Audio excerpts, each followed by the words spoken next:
This is the episode that I wasn't really looking forward to making. And I'm just going to be super honest about the reasoning behind that, because I don't want to talk about how things got.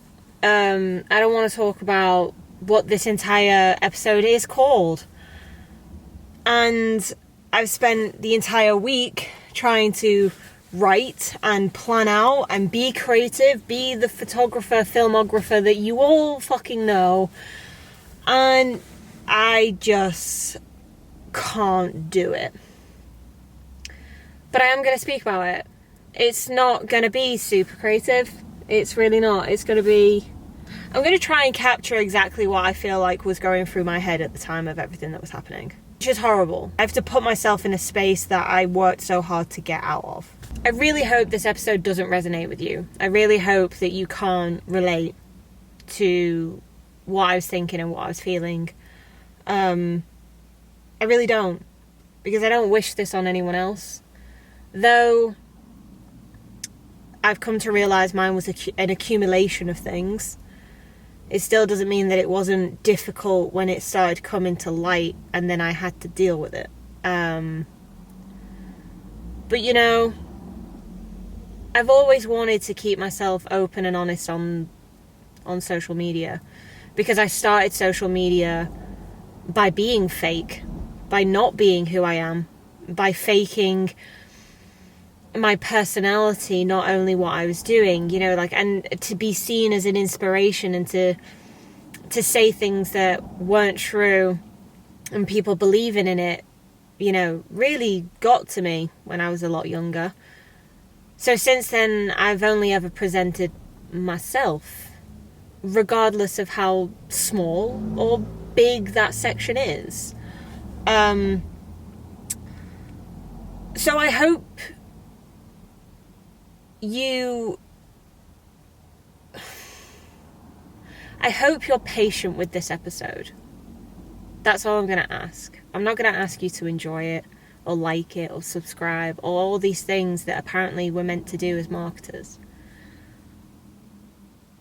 I just want you to be able to sit with it for a while. And I don't know, maybe you have some entrepreneur friends, or you have some people who find it very difficult to open up to others, and you talk to them, or be there, or do, I don't know, just do something. And I feel like a big hypocrite when I say that, because there was a lot of people that tried to be there for me while I was going through this, and I never allowed them to. But yeah, I will catch you on the flip side. I really don't think people can contemplate what was going through my head this last year. More because, except for one singular person that has never sat across the room from me or knows my face, I haven't really spoken about it. I kept it all inside and spent my entire time wanting to help everyone else around me, that I forgot the only person that really matters in my own life, and that's me. The pandemic didn't help, but I want to keep that out of this episode as much as I can, because it didn't affect me like it did other people. It only shone light on issues that I'd been carrying around with me for years. I sacrificed my entire life for a chance to be someone that I want to be, because I knew that was what I was going to have to do from the age of 12. I wasn't like my friends. I wasn't like the people that were around me. I wasn't academic also. I wouldn't say that I'm not smart, but I'm definitely not academic. But it means that I missed deep connections with people, and I learned how to suppress emotions at a really young age, and I kept looking at where my life was going to go and how I was going to work really hard to get there instead of feeling those moments. All of that worked. It really did. It worked for the majority of my life until 2020. A massive tipping point for me was when I found out that the most important people in my life were struggling, and I was totally helpless. I couldn't say anything or even do anything or be physically present. And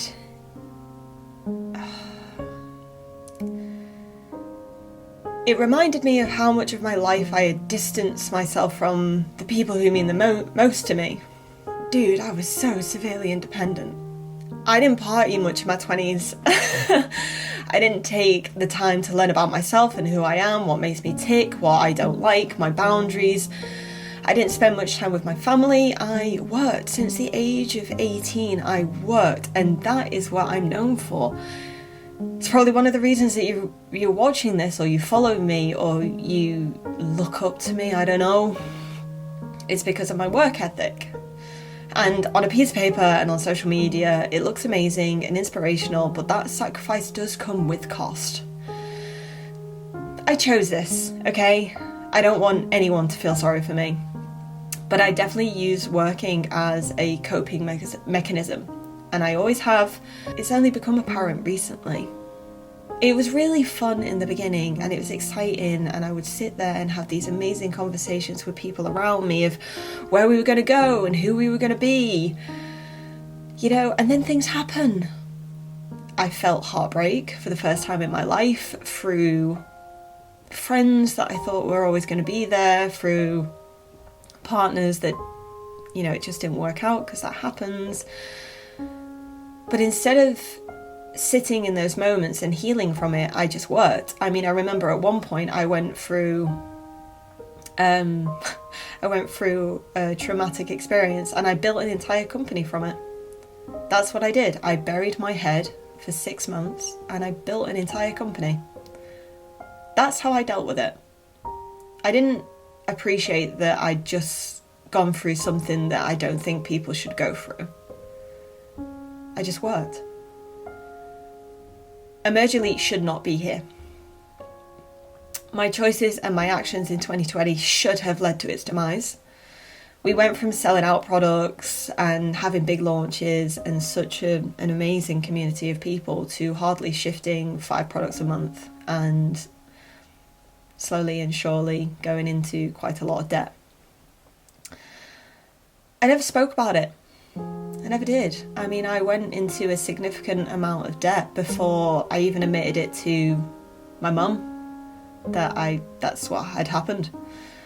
I only admitted it to her in early summer this year. And it was mainly because I couldn't handle her not seeing me anything but successful. I wanted to at least know that the sacrifice in my life was meaning something, if that makes sense. So the time that I didn't spend with her and my family, at least it was worth it, because they've always spoken really highly of me. Not a single soul knew what was happening. I smiled and continued and low-key prayed that I was going to figure it out, because I couldn't bear people looking at me and seeing me as a failure. That doesn't fly with me. I love being the underdog, but I don't want to feel like I've failed. I don't know why. I can't explain to you why, but I just don't. During the very beginning of 2020, I lost all but one of my social media clients. I couldn't go out and do film and photography. We went from bringing in 6 to 8k a month to barely scratching £250. And if I didn't have my day job, that was what saved me the most. And that's why I'm incredibly humble when people say that they work full-time and they do this on the side, because my day job saved me. It kept a roof over my head for the most part. So as the year continued, I totally lost my spark. I was sleeping more than ever. I hardly touched my computer for work. I invested most of my time on either video games or just completely blanking people out. I just wrote it out in a way that I thought was okay, because I didn't have my coping mechanism anymore. I didn't have work. I couldn't fill my days with 18-hour shifts. Drove myself into a hole that I didn't know how to get myself out of. I lost what I would say was the definition of who I am. what everyone saw me as. And then I wasn't that person anymore, and it was horrible. I didn't like it. I didn't like it at all. I used my injury as an excuse of why I wasn't doing anything. I blamed other people for the shit that I wasn't dealing with between my own ears. I was in full self-destruction mode. And I'm really surprised that there are even a few people that are still willing to have a conversation with me that went through this entire journey with me. I complained all of the time. And it was everything else around me that was leading to the depreciation of my businesses when it was actually me. It was 100% me. I gave up. Like when I said I welcomed that Achilles rupture, I really did. It was my entire being telling me to stop, to just fucking stop for a minute. Business is lonely. Entrepreneurship is lonely, and it's not an uncommon thing for people to say. And I just found out that I just hated myself. I hated the fact that every time someone would ask for help, I'd brush it off so quickly. Whenever I did have an in-depth conversation, it literally made my skin crawl. That emotional vulnerability was gone. And then I had an abundance of people coming to me, asking for help to declutter their minds with personal issues and business. And there I was, like standing in the middle of a dark room and not knowing where the light is. I had to invest in some help. I had to go find some help. I had to, because I made some significant changes in my life in order to #get better, and it wasn't working. It just wasn't working. I was finding myself just climbing back into that deep hole again.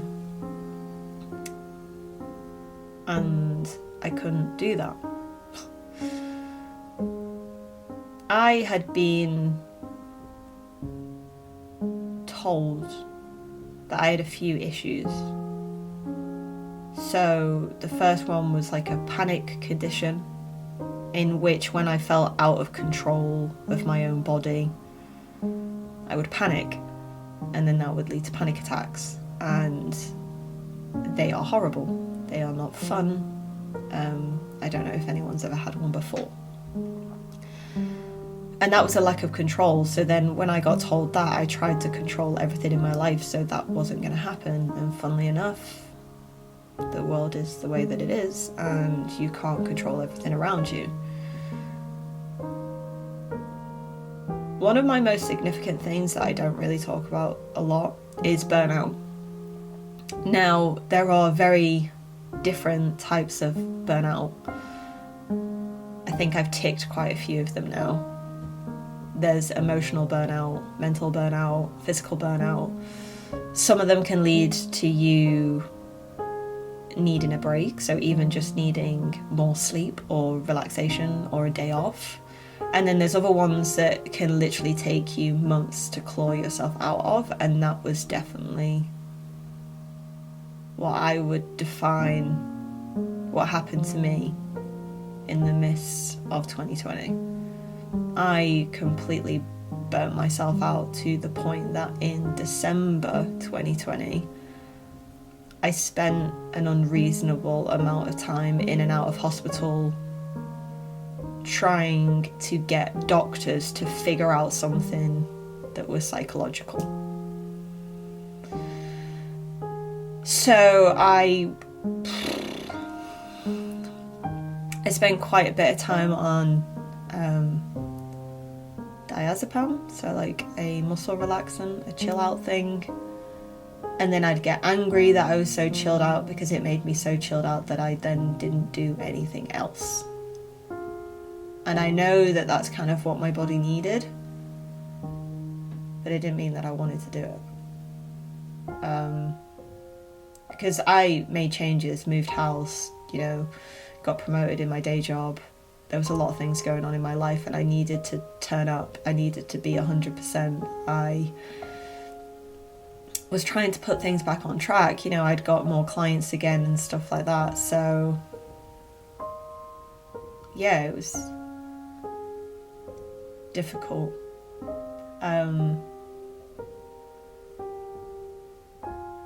I've learnt the fine art of balancing burnout. Like, my burnout for emotional reasons is very short. Especially when the conversation's directed towards me. For other people, I have all the time in the day for it, because you can kind of be an outsider looking in, and that makes life so much easier. A thing that really got to me in life, and especially around this point when I realised that something was going wrong, was you sit and you have to look back.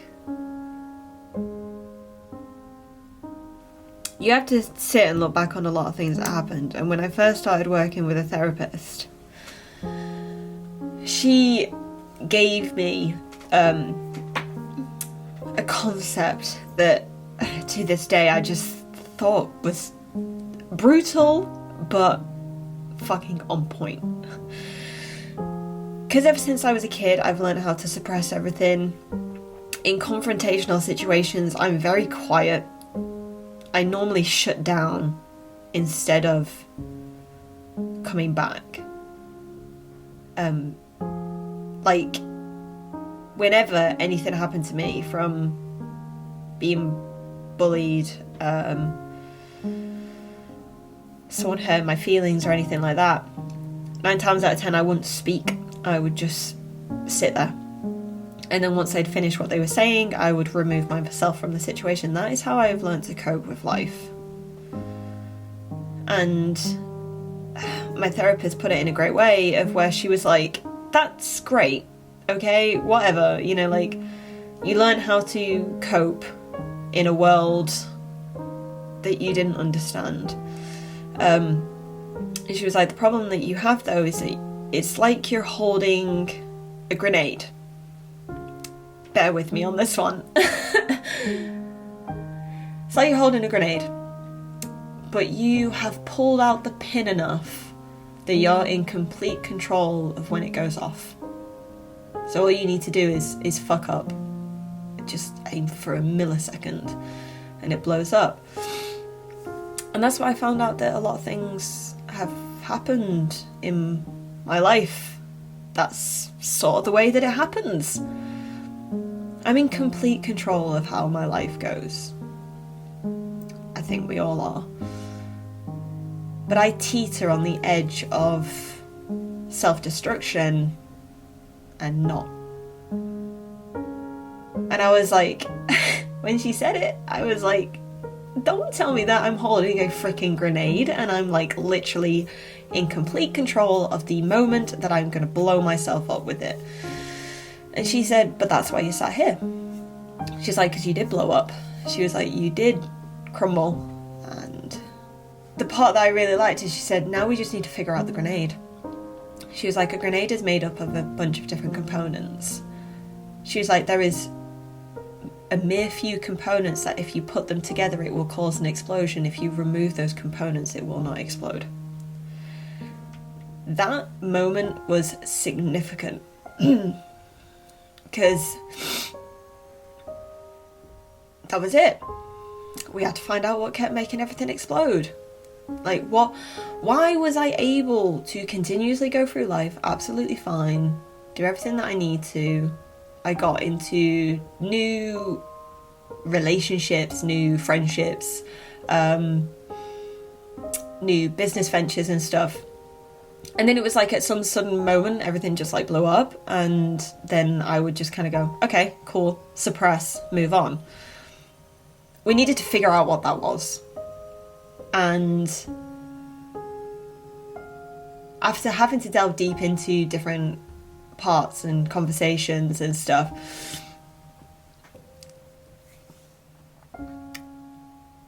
my severe independence around life has not worked in my favour all the time.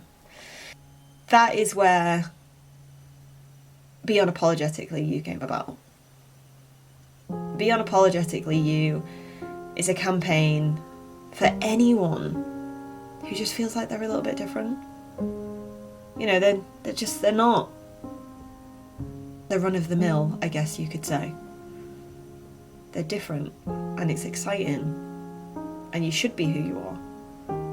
I should be able to be Emily Topping, be the entrepreneur, be the businesswoman, but also be a good friend and a good partner. I should be able to do that. And it is a balancing act, and it is a conversation that you need to have with people. Be unapologetically you is something that I've carried around with me for a while now, and I wanted to make a campaign about it.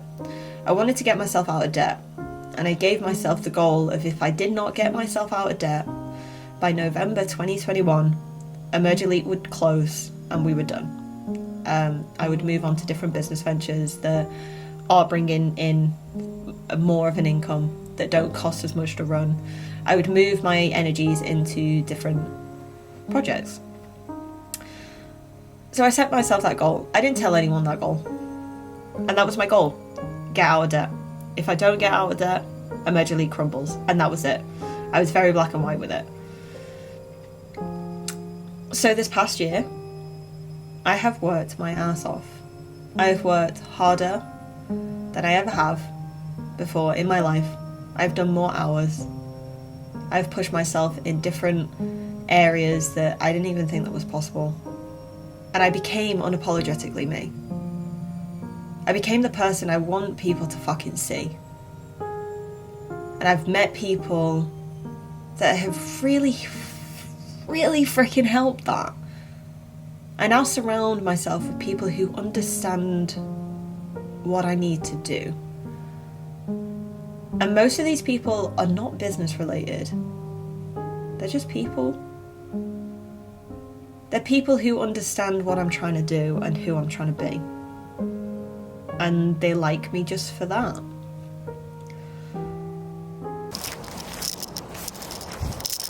Just a little side note to go at the end of this. I told a bunch of people that this episode was not going to be easy for me to make, and the amount of support and love that I had from it was incredible. It has been amazing to film this docuseries anyway. We're not at the end yet. There's still more episodes to come. But I really mean it when I say thank you. Like, I have been blessed throughout essentially the entirety of my 20s of being able to do this, being able to build businesses and connect with people, and I've made friends out of the industry, I've made business partners out of the industry. Like, I cannot physically put it into words how much you all mean to me, because if you didn't invest in me, none of this would be happening. None of it. And I think that is something that people are forgetting these days, is like, you don't owe me shit. You can do whatever the fuck you want. But you chose to invest in me. You chose to watch the videos. You chose to interact with me, or buy a t-shirt, or do film and photography with me. Whatever it is. I can't repay you guys for that. I mean, I take you on my life with me, but I can't repay you for that. So, shout out to you, because fucking hell, if you guys didn't exist, then none of this would. So, thank you. You the best. I love you.